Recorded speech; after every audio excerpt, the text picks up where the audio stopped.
ದುಬೈಯಲ್ಲಿ ಎಷ್ಟೋ ವರ್ಷಕ್ಕೊಂದ್ಸತಿ ಬಪ್ಪು ಮಳೆನ ಎಂಜಾಯ್ ಮಾಡ್ದಿದ್ರೆ ಹೆಂಗೆ. ಒಂದೇ ಒಂದು ಮಳೆ ಬಂದರೆ ಸಾಕು, ರೋಡೆಲ್ಲ ಬ್ಲಾಕ್ ಆತ, ಎಲ್ಲ ಬದಿಗೂ ನೀರೇ ನೀರು. ಆರು ನೀರು ಬಂದಿತ್ತಲ್ಲ ಅಂಬುದಕ್ಕಿಂತ ಬೇಜಾರಕ್ಕಿಂತ ನಮ್ಮ ಮಳೆ ಬಂದಿತ್ತಲ್ಲ ಅಂಬು ಖುಷಿನೇ ಜಾಸ್ತಿ. ಎಂತಕ್ಕಂದ್ರೆ ಎಷ್ಟೋ ವರ್ಷದಿಂದ ಕಾಣದೇ ಇರೋ ಮಳೆ ಬಂದಿತ್ತಲ್ಲ ಅಂಬು ಖುಷಿನೇ ನಮ್ಗೆ ಜಾಸ್ತಿ ಆಯ್ತು. ಹಾಗೆ ಎಂಪ್ಲಾಯೀಸಿಗೆಲ್ಲ ವರ್ಕ್ ಫ್ರಮ್ ಹೋಮ್ ಆಪ್ಷನ್ ಸಿಕ್ಕುತ್ತೆ, ರೈನ್ ಹಾಲಿಡೇ. ದುಬೈ ರೈನ್ ಒಂಥರ ಸ್ಪೆಷಲ್ ಫೀಲಿಂಗ್ ಅಂದಿಕೆ ಹೇಳಕ್ಕೆ. ಆದರೆ ರೋಡೆಲ್ಲ ಬ್ಲಾಕ್ ಆಯ್ತು, ಟ್ರಾಫಿಕ್ ಜಾಮ್ ಆಯ್ತು, ಬೇಜಾರ್ಕಿಂತ ಜಾಸ್ತಿ ಖುಷಿ ಪಡೋರೇ ಜಾಸ್ತಿ ಮಳೆ ಕಂಡ್ಕಂಡು. ಹಾಗೆ ನಾವು ಒಂದು ಸ್ಮಾಲ್ ಬ್ರೇಕ್ ತಗೊಂಡು ರೈನ್ ವ್ಯೂನ ಎಂಜಾಯ್ ಮಾಡ್ಕೊಬಪ್ಪ ಅಂದಿಕ್ಕೆ ಹೋಯ್ತು.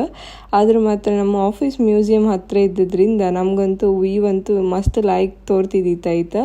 ಮಸ್ತ್ ಚಳಿ ಚಳಿ ಗಾಳಿ ಬೀಸ್ತಿದ್ದಿತ್ತು. ಸ್ಪೆಷಲ್ ಫೀಲಿಂಗ್ ಮಾತ್ರ ಒಳ್ಳೆ ಇದ್ದಿತ್ತು ಕಣಿ. ಮ್ಯಾನೇಜರ್ ಹತ್ರ ಪರ್ಮಿಷನ್ ತಕೊಂಡು ಮಳೆ ಬರ್ತದಂದಿಕ್ಕೆ ನಾವು ಬೇಗ ಮನೆ ಬಂತು ಕಣಿ.